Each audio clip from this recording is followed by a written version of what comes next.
Former President and Vice President Donald Trump and Mike Pence both planning separate campaign stops in Illinois next week. Their speeches come as Congress investigates January 6th and as Illinois voters decide between sending Republican Rodney Davis or Mary Miller back to Congress. Let's check in now with political editor Mark Maxwell. Mark, you caught up with one of those candidates today.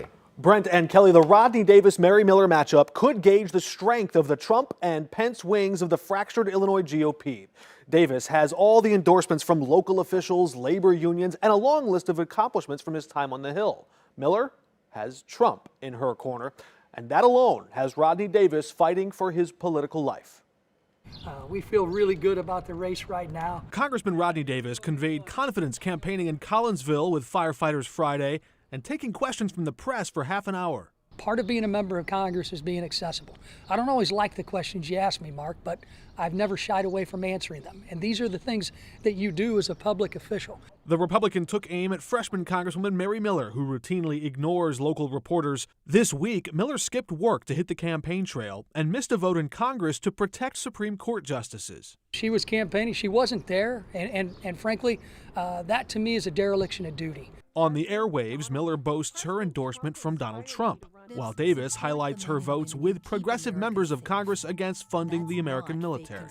We need to have people in Washington that aren't going to vote with the squad to defund our military. On January 6th, did Mike Pence do the right thing? I was with Mike Pence, and I voted to certify the election results. I felt that that was my duty under the 12th Amendment of the Constitution. Did Mike Pence do the right thing? Well, Mike Pence did the right thing by actually being there, a part of the process that I was a part of. I was there.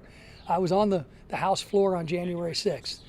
Mike Pence is a good man. 3 years ago, you said you would gladly endorse Liz Cheney for president in a primary. Would you still do that? Absolutely not. What changed? Liz changed.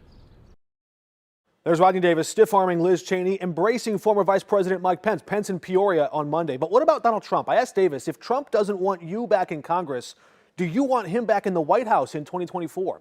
He didn't exactly say yes or no, trying to walk that tightrope, but highlighting the bills he managed to pass to Trump's desk that became law. All right, thanks, Mark.